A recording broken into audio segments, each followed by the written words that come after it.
નમસ્કાર મિત્રો, SSC Gujarat child tracking સિસ્ટમમાં બાલવાટિકાના વિદ્યાર્થીઓની એન્ટ્રી કેવી રીતે કરવી તે આ વિડીયોની અંદર જોઈએ. એસએસસી ગુજરાત વેબસાઇટ સર્ચ કરી ચાઇલ્ડ ટ્રેકિંગ સિસ્ટમ પર ક્લિક કરી આ પ્રકારની સ્ક્રીન આવશે. અહીં યુઝરનેમ, પાસવર્ડ, કેપ્ચા નાખી લોગિન કરી લેવું. હવે અહીં આ પ્રકારની સ્ક્રીન આવે એટલે ડાબી બાજુ મેનેજ સ્ટુડન્ટ્સ લખેલ છે તેના પર ક્લિક કરવું. અહીં ડીવી લખેલ છે તેના પર ક્લિક કરશો એટલે આ પ્રકારની સ્ક્રીન આવશે. તમને પૂછવામાં આવશે બાળકનો જન્મ પ્રમાણપત્ર છે, તો જો બાળકનું જન્મ પ્રમાણપત્ર હોય તો હા ક્લિક કરવું. હા ક્લિક કરશો એટલે બાળકના જન્મ પ્રમાણપત્રની માહિતી અહીં દાખલ કરવાની રહેશે. જન્મ નોંધણી ક્રમાંક DNMમાં જન્મના પ્રમાણપત્ર મુજબનો જન્મ નોંધણી ક્રમાંક દાખલ કરી દેવો. જન્મનું વર્ષ પસંદ કરી લેવું. જન્મનો મહિનો પસંદ કરવો. જન્મ તારીખ પસંદ કરી લેવી. જાતિમાં સ્ત્રી, પુરુષ કે અન્ય પસંદ કરવું. ત્યારબાદ get details from CRS RGI લખેલ છે તેના પર ક્લિક કરશો એટલે આ પ્રકારના મેસેજ આવશે. અહીં ઓકે બટન ક્લિક કરી દેવું. હવે જન્મ પ્રમાણપત્ર મુજબની માહિતી મેન્યુઅલી દાખલ કરવાની રહેશે. સર્વપ્રથમ જન્મ પ્રમાણપત્ર મુજબ રાજ્ય પસંદ, ત્યારબાદ જન્મ પ્રમાણપત્ર મુજબ જિલ્લો, જન્મ પ્રમાણપત્ર મુજબ તાલુકો, જન્મ પ્રમાણપત્ર મુજબ ગ્રામ પંચાયત અને છેલ્લે જન્મ પ્રમાણપત્ર મુજબ ગામ પસંદ કરી લેવું. આટલું થઈ ગયા બાદ બાળકનું જન્મ પ્રમાણપત્ર PDF ફોર્મેટમાં મેક્સિમમ 2 MBની લિમિટમાં અપલોડ કરવાનું રહેશે.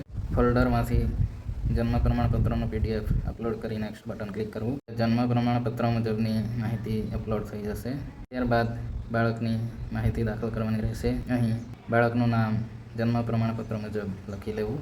2 નંબરના સેલમાં જન્મ પ્રમાણપત્ર મુજબ પિતાનું નામ લખી લેવું. 3 નંબરના સેલમાં માતાનું નામ લખી લેવું. 4 નંબરના સેલમાં બાળકની જે અટક હોય તે લખી દેવી.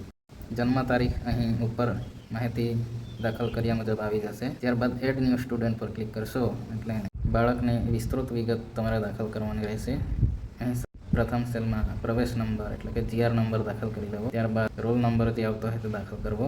8 નંબરના સેલમાં હેબિટેશન પસંદ કરવું. ત્યારબાદ ડાયરેક્ટ 9.4 સેલમાં ઘર નંબર, 9.5 સેલમાં ફળિયું, 9.6 સેલમાં લેન્ડમાર્ક, 9.7 સેલમાં એરિયા લખી દેવું. 9.8 સેલમાં પિનકોડ દાખલ કરી. 11 નંબરના સેલમાં માતૃભાષાનો ક્રમ નંબર 3 ગુજરાતી પસંદ કરવો. ત્યારબાદ 13 નંબરનો સેલ પ્રવેશ તારીખ લખી દેવી. 14 નંબરના સેલમાં વિદ્યાર્થીની જાતિ બોય કે ગર્લ પસંદ કરવું. સામાજિક જાતિમાં જે જાતિ લાગુ પડતી હોય તે પસંદ કરવું. 16 નંબરના સેલમાં પેટા જાતિ, 17 નંબરના સેલમાં ધર્મ પસંદ કરવો.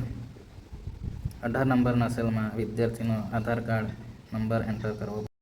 આધાર કાર્ડ મુજબનું નામ અહીં ઉપરની માહિતી મુજબ આવી ગયું હશે. ત્યારબાદ સીધા 21 નંબરના સેલમાં શું બાળક ગરીબી રેખા હેઠળ છે, BPL હોય તો હા પસંદ કરવું અથવા ના પસંદ કરી લેવું. અને અંત્યોદય યોજના અંતર્ગત આવતા હોય તો તે પણ પસંદ કરી લેવું. 25 નંબરના સેલમાં જો વંચિત જૂથમાં આવતું હોય તો હા પસંદ કરવું. 27 નંબરના સેલમાં બાળકનો અભ્યાસનો વર્ગ પસંદ કરવો. ત્યાર પછીના સેલમાં પૂર્વ પ્રાથમિક શિક્ષણની સ્થિતિમાં આંગણવાડી શાળા કે બીજી શાળા પસંદ કરી શકો છો. ત્યારબાદ સીધા 40, 41 અને 42 સેલમાં અગાઉ જોઈ ગયા તે પ્રમાણે ના કરી દેવું. લાભો કે સુવિધાઓ આપવામાં આવેલ છે એમાં હા પસંદ કરવું. 44 નંબરનો સેલ પાઠ્યપુસ્તકોનો સેટ મફત આપવામાં આવ્યો છે એમાં હા પસંદ કરવું. કેટલા જોડી ગણવેશ આપ્યા છે એમાં 2 જોડ પસંદ કરવું. 46, 47 અને 48 નંબરના સેલમાં લાગુ પડતું નથી, નોટ એપ્લિકેબલ પસંદ કરવું. ત્યારબાદ 51 નંબરના સેલમાં પણ ના પસંદ કરવું.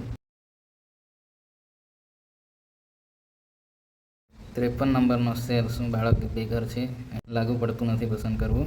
ત્યારબાદના દરેક સેલમાં આ પસંદ કરવાનું. બેંક ડિટેલ્સ ખાલી રાખવી. 68 નંબરનો સેલ આયરન ફોલિક એસિડમાં હા પસંદ કરવું. ડિવર્મિંગ ટેબ્લેટમાં હા પસંદ કરવું. વિટામિન A ટેબ્લેટમાં હા પસંદ કરવું. બાળકના વાલીના મોબાઈલ નંબરમાં જો તમારી પાસે હોય તો નંબર દાખલ કરી લેવો અથવા 0 લખી સેવ સ્ટુડન્ટ લખેલ છે તેના પર ક્લિક કરવું. વિદ્યાર્થીનો ડેટા સેવ થઈ જશે.